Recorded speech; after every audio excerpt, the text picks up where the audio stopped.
It was Halloween night of 2007, freshman year in high school, and I was with my friends, Ivan, Ryan, and Jesse. We were all dressed as the Super Mario characters. I was Luigi since I was the second tallest. Ivan was Mario since he's short and buff. Not that Mario is buff.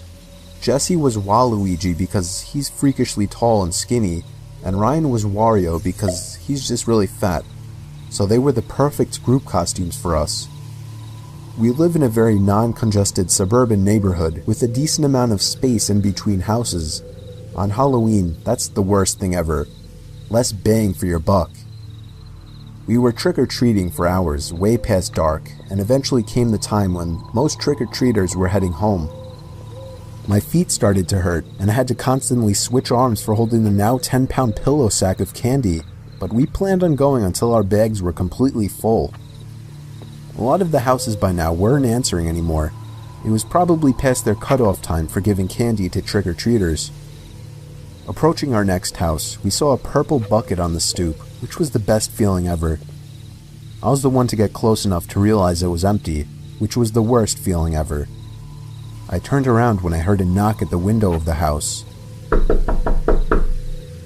We all looked at the window. Couldn't see anyone, but heard someone call out, "Wait." The door opened and an older man, late 40s, already balding, stepped outside. He told us to come inside so he can get us some more candy. I said we could just wait out here. He responded saying something along the lines of, "Nonsense, come on in, we'll get you your candy." Ivan stepped in and said, "It's alright. Come on Dan, let's go." I told the guy to take care and apologized. He just stood there watching as we walked off, not saying anything. I felt bad, but at the same time, that guy seemed like a creeper, and I figured I just dodged a bullet not going in there. If the story ended there, it wouldn't be scary, so of course, it didn't end there. We skipped a few of the guy's neighboring houses just to get further away, and continued on with our business. We were walking down close to the nature preserve now, so there weren't many houses around us. At this point, we were now walking back closer to Jesse's house. I noticed Ryan had stopped walking, and I turned around to see what's up. He said he heard someone moving from behind the trees in the preserve. Now this was before everyone's phones had flashlights, so we couldn't just go searching in the woods for someone. Besides, we were just telling Ryan that it must have been a raccoon or something. You may think this is a bit of a cliche, but when things like this happen in real life, you always assume the more logical possibility. It's just natural. Why would we assume we were being followed? I had to put my arm around Ryan's shoulder and nudge him forward. A little ways down the street, me and Ivan picked up on the sound as well. When we all stopped, the sounds of the footsteps from beyond the trees stopped as well. Ivan yelled at the obvious stalker to go away, or we would beat the shit out of them. I knew he was just bluffing though.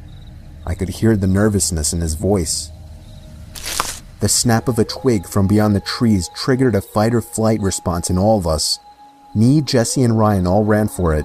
Ivan was at first charging to attack, but he quickly followed after realizing we had all taken off. We ran down the dark street, and we all noticed the sounds of at least 2 or 3 pairs of footsteps crushing the twigs and leaves in the woods. We banked it hard right down Jesse Street when it finally came up, and ran straight for his backyard, entering his house through the back door. The first thing we did was peek out through his living room window. We couldn't see anyone. We all had to gather our thoughts and discuss what the hell just went down in his living room, when all of a sudden we heard Jesse's backyard gate slam shut. Jesse dove to turn off the lights. There was a click and a bang from down in the den. It was more than likely Jesse's back door. We all agreed to go down armed with knives and face them. Jesse turned on his back door light, but there was nobody out there. Just then the front door opened, and we all screamed like animals. Jesse's mom and sisters came rushing downstairs. They had just gotten home from their friend's little house party. We all rested assured knowing it was just them. Jesse explained what happened, but made it seem a lot less dramatic. Me and Ivan went home after that and called it a night. At 12:30 a.m., I got a disturbing text message. It was from Jesse. It said, "It wasn't my mom." I texted back saying, "What?" He responded back quickly, saying, "It wasn't my mom in the backyard." My fingers slammed the buttons on my phone, responding back, "What do you mean?" There was a long pause before he finally told me that his mom and sisters said they never went in the backyard. I told him to immediately check the backyard from his upper deck. He had already done just that. He also told his mom everything, and she had already called the police. They didn't find anyone back there, but Jesse did mention the guy who invited us in while trick-or-treating. Nothing ever became of that, and nothing ever happened at Jesse's house again after that one Halloween night.